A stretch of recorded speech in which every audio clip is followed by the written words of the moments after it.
an incredible writer in his own right and funny as hell. So yeah, that's been really a joy, is getting to figure out the rest of Pike, and I hope to be able to take it back to the third act at some point. Yeah, but Ethan, Jess, you have the same challenge at a kind of a different level. There's more material to draw from, but you can't break the continuity at this point, right? You don't have the parallel universe to play with. So how have you worked in kind of the same challenge? Yeah. I think my position is more similar to Anson's than Ethan's. Major's performance was probably a little bigger than what Anson had to work with, but there was also so much room to move and so much that she was so limited in what she was given, Right. as a character. And my understanding is that Major was pretty ticked off about that herself. She wanted to do more. So I had the essence of a character to work with, and then Akiva and Henry have really trusted me to flesh that out, and they had some ideas, of course, but it was very much like they just had suggestions and then left it in my hands to germinate those suggestions into a real living, curious being, which is such a gift. It's been great. Ethan, you've got, again, we talked about this I think a couple of years ago, that you had the kind of wild Spock to play in Discovery, and now you're kind of honing in on getting to, we saw that with the last episode, right? You played the Spock of the future. You had to kind of like flash forward your character to get that more dialed in version without the growth within the show. So how did you arrive at that point maybe a little faster than the rest of the cast did? I have no idea. Maybe, the writers do so much for us. And I think as an actor, truthfully, from the beginning, I was trying to do my best Spock.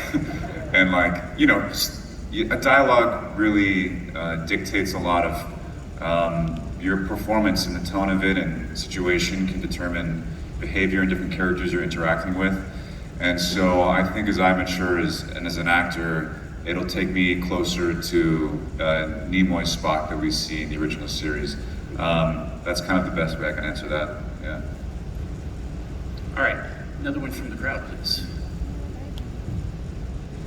Yeah, Anson. I found this to be the most asked question at Dragoncon. I feel compelled to ask. What hair product do you use?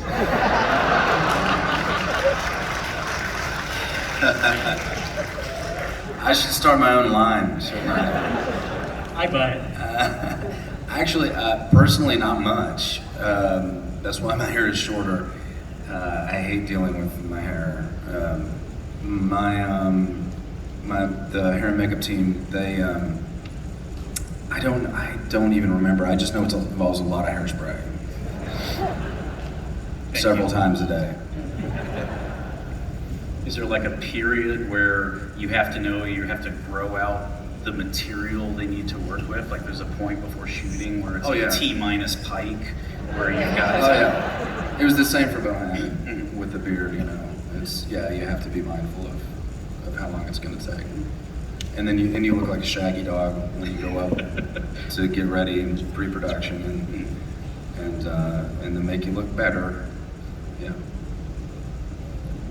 All right, where are we at? Here we go. Next question, please. Hi, thanks for coming. My question is, have you guys taken anything off the set that you weren't supposed to?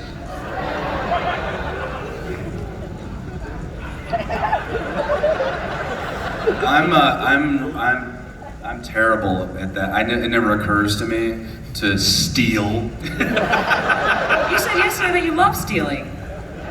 Verbatim, I love stealing. No, I don't think not yet. But I'll go through the proper channels when it's time. Yeah, I haven't stolen anything. I've asked for them. All right, I have. Absolutely, and I'll never say what it is. Would you still just tell me?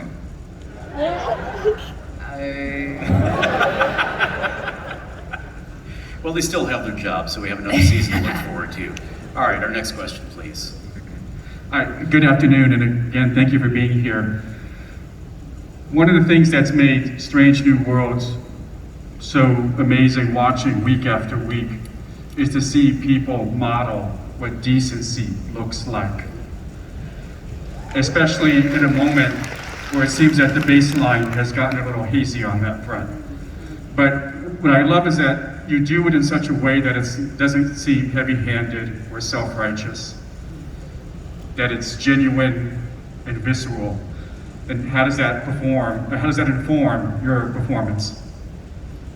Thank you. Yeah, thank you so much. Thank you. I mean, I think a lot of that is credited to the writers. We're given such great material to work with on that front, and I think I don't know. I just feel really deeply honored to be able to lend my artistic energies to bringing those words to life. It encourages us to be better people. It encourages us to tap into the best parts of ourselves. And yeah, I feel really privileged as an artist to contribute to that in a time like this, especially. Thank you. Yeah, I think one has to have integrity to be a part of Starfleet. Amen. And I think that's why we're all here, because we all aspire to that, to treat each other with respect and with dignity, and to be accepting and warm and welcoming, and pull ourselves into the future. And as an actor, I couldn't be more proud to be representing that. It's really a dream to be doing what I love and to be having what I hope is a positive impact on the people that see it. Yeah. All of that, and it's not that difficult to do when you like the people you work with.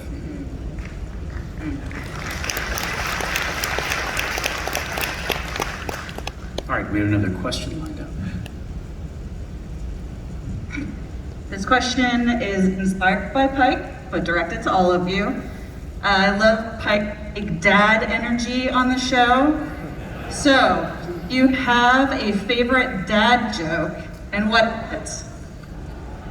I really should start collecting them, shouldn't I? Because I have a 9-month-old daughter, and I'm gonna need them soon. Okay, so there's a traffic cop, sees a guy driving a little funny. He's big, like 76 Plymouth Malibu, like boat of a car. And he decides, I'm gonna pull him over, see what's going on with this guy. Pulls him over and he says, pump the trunk. Guy pumps the trunk. Cop goes back there, opens up the trunk, and there's 6 penguins in the trunk of the car. And he says to the guy, he says, what are you doing? I want you to take these penguins to the zoo immediately. The guy says, yes, officer. He lets him go. But the next day, same cop sees the same guy driving the same car, and he's like, I'm gonna stop this guy, see what he did about those penguins. Pulls him over, says, pump the trunk. Guy pumps the trunk. Cop goes back there. Guy's still got the 6 penguins in the trunk of his car, but now they're all wearing sunglasses. And he says, what are you doing? I thought I told you to take these penguins to the zoo. The guy says, I did. Today we're going to the beach.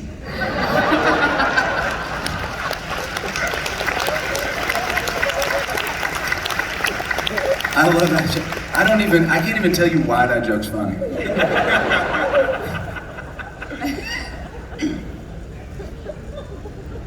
Don't look at me. I put all my jokes into the Dragoncon TV stuff. They've been documented on the internet. I've got one. I don't know if it's a dad joke, but I just really like it. What's brown and sticky? Yeah, some of you already know it. A stick.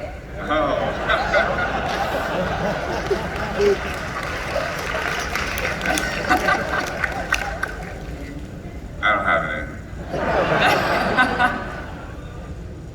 Yeah, let's not send this into dad joke to the next generation. Let's go quickly to the next question. Hey y'all. Hey. My question is mostly for Anson, but obviously y'all feel free to chime in. Anson, I know you started your career on the stage. Is there a particular role that you've always wanted to play that you haven't gotten to yet? Yeah. I mean, it was, everybody, at some point in their life, they wants to do Hamlet. I'm not so much, it's a bear of a play. There are some roles that are behind me now. I'm too old for some of the ones that I wanted to work on. I think it would be a really good time for me to play Astroff in Uncle Vanya. That would be, if I had one choice, it might be that, or no, actually, there's a Jacobean play called The Changeling by Thomas Middleton, and the role of DeFlores in there is, sorry, got all theater nerdy there for a second. Oh no, theater nerds at Dragoncon. I think you would make an amazing Macduff, just saying. Oh, thank you. I appreciate you. I never thought about that. I played Malcolm one time. I played Malcolm too. Compare notes later. Yes. Thank you. Thank you. All right, oh no, Anson, be careful. Our next question is coming from a Scarlet Witch.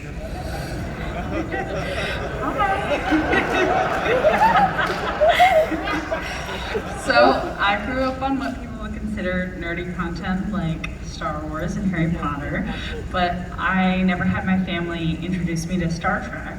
So for people who are older or younger, who have never seen Star Trek, as people who are inheriting these roles, how would you describe Star Trek, and how would you say, get into Star Trek? You've never seen it before, this is a great area of media to get into. Well, when my mother introduced me to it, and she said, I said, what's it about? She said, it's about a bunch of people that they live on a spaceship and they go around the galaxy to different planets, finding all the different alien cultures that live there.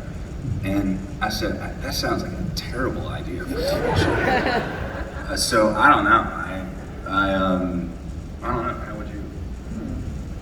It's really odd. 'cause Tough question. Yeah, it's so. Please convince me to watch your show. I mean, Join us. I think Gene Roddenberry had trouble with that elevator pitch, right? Because the pilot didn't get picked up, So it's definitely a difficult question to answer. Yeah. I think we're starting almost the modern question that people have now with Star Wars is like if you were to show Star Wars to your kids, for instance, or as I, the weird uncle, will inflict it on my nieces. What do you give them the sequential order of timeline, or do you give it the order of release? And yes, an internet forum conversation is about to break out here. Keep it on the Discord. But since you are the prequel, you're going farther back in the timeline. Do you say, well, from a timeline standpoint, start here, or do you go back to kind of like the inspirations, like how you have done it to research your roles? Or is it just drop in at your favorite point and let nerddom happen? I think it could be really any point. Maybe the more accurate question is, what is your favorite thing about Star Trek that would convince me to watch it? Okay, so look, it's like anybody who's ever looked up at a starry sky, like an incredibly starry sky, where you can pick out the Milky Way, and wondered what's up there, and also marveled at the fact that our species can say, hey, we're going to take several $1 trillion and we're going to build a rocket and strap it to somebody's butt, and we're going to shoot them up there so we can just see what's around, and everybody goes, yeah, that's a good idea, let's do that. That's what we need to be investing in. It's so strange when you step back and look at it, but there is something about us that needs to reach out, that needs to turn around from the campfire light where the stories are traditionally told in our tribe, and walk out into the darkness to see what's out there, and then return to another story, or create a story out of what you found out there. Star Trek taps into that thing in us perfectly, I think.